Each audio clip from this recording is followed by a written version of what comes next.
Let's say this chart is ready to go.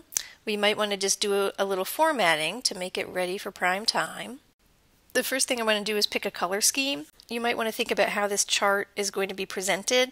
Is it going to be copied in black and white? Is it going to be shown full color on a monitor? If it's going to be black and white, you might want to choose a monochromatic color scheme. If you choose one that has colors, it might not be that obvious which series value is which here in the legend if it's copied in black and white.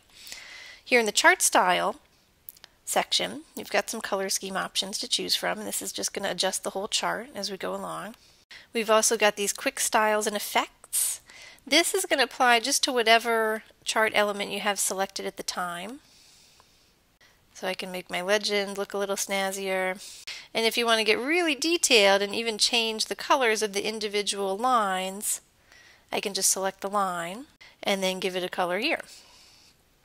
I can also go into the color, weight, and fills section here and choose a color from this menu.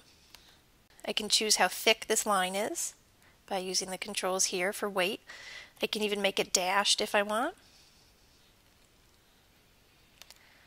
I can make it a double line. I can fool with the formatting that way. If I go back to chart style now and choose a chart style, it's going to override any individual choices I made. And the last thing I might want to do is move this chart to its own sheet so it's easily printable.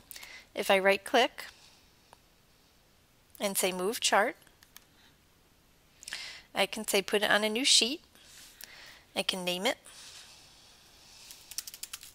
And when I click OK, it created a new worksheet for us in our workbook.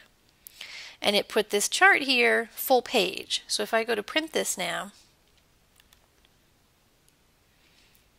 it's going to print an 8.5 by 11 version of this chart.